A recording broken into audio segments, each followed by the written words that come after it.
வணக்கம் நேயர்களே. குழந்தை பெற்றுக்கொள்ள இருக்கின்ற தாய்மார்கள் பாலுடன் குங்கும பூவை பயன்படுத்துகின்றார்கள். இதில் ஏதாவது பிரயோசனம் இருக்கிறதா?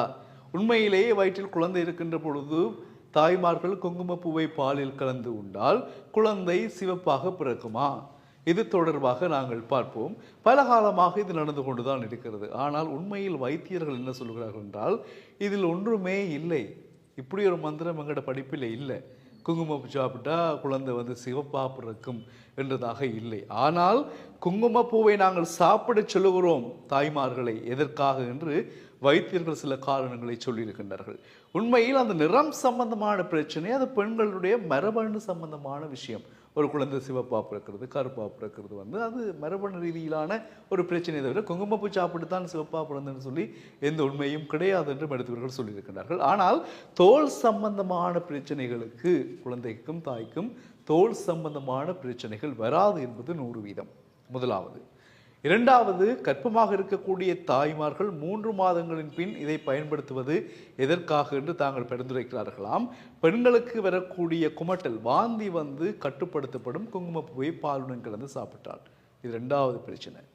3வது, பெண்கள் கர்ப்பமாக இருக்கின்ற பொழுது அதிகமாக சாப்பிட மாட்டார்கள். வயிற்றை புரட்டுது, குமட்டல் வருது, செமிக்கையில் இந்த மாதிரி சொல்வார்கள் இல்லையா? அந்த செரிமான பிரச்சனையை தீர்ப்பதற்கும் குங்குமப்பூ பயன்படுத்தப்படுகிறது. அதற்காகவும் பரிந்துரைக்கிறோம். 4வதாக, இரத்த அழுத்தம் அது அதிகரிக்காமல் சீரான முறையில் இடம்பெறுவதற்கும் இந்த குங்குமப்பூவில் இருக்கக்கூடிய சத்துக்கள் பரிந்துரைக்கப்படுகின்றன. ஆக குங்குமப்பூ பயன்படுத்த வேண்டாம் என்று எந்த ஒரு வைத்தியர்களும் பரிந்துரைக்கவில்லை, கூறவில்லை. ஆனால் உங்கள் குழந்தை சிவப்பாக பிறக்கும், வெள்ளையாக பிறக்கும், நிறம் கூடியதாக பிறக்கும் என்றும் வைத்தியர்கள் சொல்லவில்லை. அவர்கள் சொல்லுகின்ற காரணங்கள் ஒரு கர்ப்பமாக இருக்கக்கூடிய தாய்க்கு ஏற்படக்கூடிய உடல்நல சம்பந்தமான பிரச்சனைகள், மகிழ்ச்சியான ஒரு நிலையில் இருப்பார்களாம். இந்த குங்குமப்பூருடைய தன்மை அவ்வாறு. 5வது. 6வது தான் மிக முக்கியமான பிரச்சனை.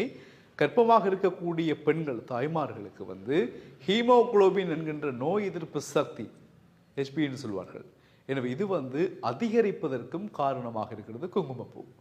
எனவே இவ்வளவு விடயங்களும் இருக்கக்கூடிய குங்குமப்பூ பெண்கள் தாய்மார்கள் கர்ப்பமாக இருக்கக்கூடிய பெண்கள் பாவிக்கலாம்.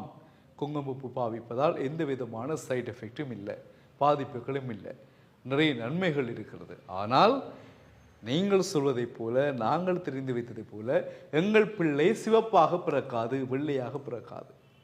அதுக்கு இதுக்கு சம்பந்தமே இல்லாத மரபணு ரீதியிலான பிரச்சனை. குழந்தைகளுக்கு தோல் பிரச்சனைகள் வராது, தாய்மாருக்கும் குழந்தைக்கும் தோல் பிரச்சனை வராது. அது மிக முக்கியமான பிரச்சனை. ஹீமோகுளோபின் அதிகரிக்கும், இரத்த பிரச்சனைகள் சீராக இருக்கும், இரத்த அழுத்தம் அதிகரிக்காது, செரிமான பிரச்சனைகள் சரியாகும், மல பிரச்சனைகள் சீராக இடம்பெறும். அதே போல் குமட்டல் வாந்தி என்பன ஏற்படாமல் இந்த குங்குமப்பூ பயன்படுத்தப்படுகிறது.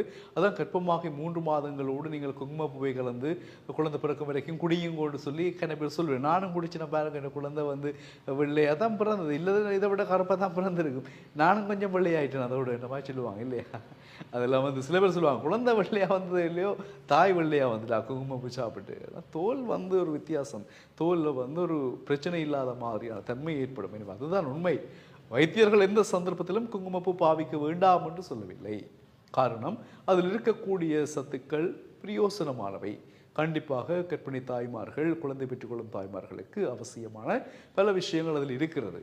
ஆனால் நாங்கள் சொல்லுகின்ற காரணங்கள் என்பது உண்மையாக இல்லை என்பதுதான் வைத்தியர்கள் சொல்லக்கூடிய விஷயம். எனவே இதை நிறைய பேருக்கு நீங்கள் ஷேர் பண்ணுங்கள் ஃப்ரெண்ட்ஸ். என்று சொன்ன கன பேர் தெரியாமல் கொள்ளாமல் ஏன் பாவிக்கிறோம்னு தெரியாமல் பாவிக்கிறோம். இருந்தாலும் நன்மைதான். சில வேளைகளில் பாதகம் இருந்திருந்தால் எவ்வளவு வீணாக இருக்கும் இல்லையா?